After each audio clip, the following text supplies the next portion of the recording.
One of the first dishes that I ever made with my mother was chicken korma. 70s, 80s, absolutely fabulous. I think I was about 8 at the time. A delicious selection of herbs and spices. It's beautiful and actually pretty simple to make. I'll first go through the ingredients. We've got some chicken thighs and chicken drumsticks. There's ginger, garlic, and also some onions. And for the spices, I've got cinnamon, cumin seeds, cardamom, and also some cloves and some dry herbs here. We've got cumin, chili, and coriander. Few ingredients, but it's not actually that difficult to make. I've got my pan already on. That's like warming through. A little bit of oil in the pan just to get it started.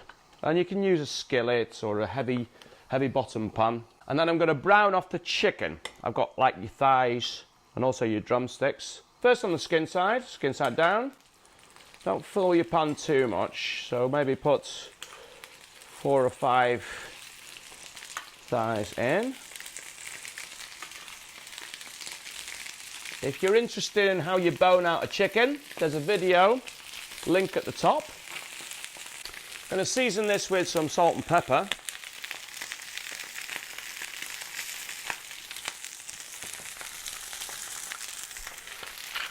You can be reasonably generous with this, by the way. And then let's start off with the onions. Just chop them fine. So I slice them first in, and then I roll my knife downwards. And now for my ginger. I've got here a massive knob of ginger. I'll probably be using about something like that. So it's like 2 walnuts. It's more than enough. One of the ways that I actually peel the ginger is got to get back of the spoon, and with the back of the spoon you can then peel off the excess skin. I'm just going to do like thin strips. You could also like finely grate it if you want. That's ginger. Okay, the chicken's looking about right, so let's set this off. Just whack this in the slow cooker. And you can imagine how much flavour's in here now. So what we're going to do is we're going to extract this flavour. So I'm going to put the hardy herbs in. And by the hardy herbs I mean the cinnamon, cumin seeds by the way, cardamom, cloves, and actually a bay leaf or 2 would also be nice. And I'm just going to roast this through. I'm just going to get them going. Just going to activate them. These are like your aromatics. Obviously, it's a little bit like garam masala, if I'm being honest. You can also use some fennel seeds if you wanted. And then the onions and the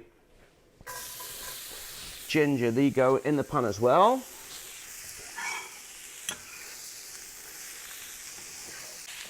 I'm just going to whack my knife through this garlic. It doesn't have to be super fine. So just it's more than enough. Put this in as well. Oops. So I'm now going to season this as well. Actually, probably about half a teaspoon would be more than enough. And then slowly bring all this together. Once the onions begin to caramelise, probably takes between about 12 and 15 minutes, and I'm going to add my dry herbs. I've got some coriander, I've got some cumin, and also some chili, of course. Just put those in, and then I'm just going to whack them through, just to take the edge off those dry herbs. Oh, ho, ho, ho, ho. The smell is absolutely amazing.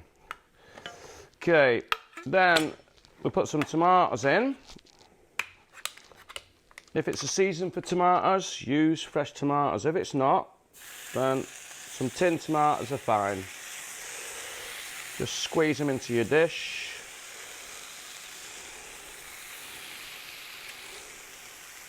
Let's bring everything together.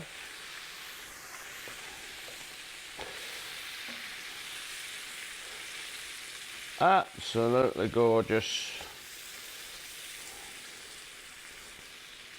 Oh, I just love Indian food. I asked my wife this morning, I said, what do you fancy eating? And she said, chicken korma. I said, I'm on it. So, a little bit of coconut milk.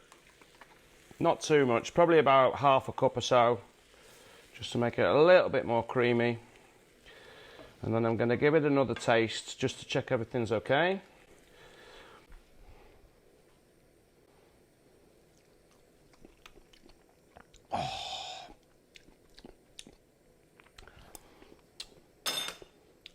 Superb. Put this in the pot, and then I'll just let it pruttle away there, probably for about an hour and a half or so, and it'll be absolutely delicious. Thanks very much for watching. If you've liked this video, don't forget to subscribe, and I'll see you next time. Bye-bye.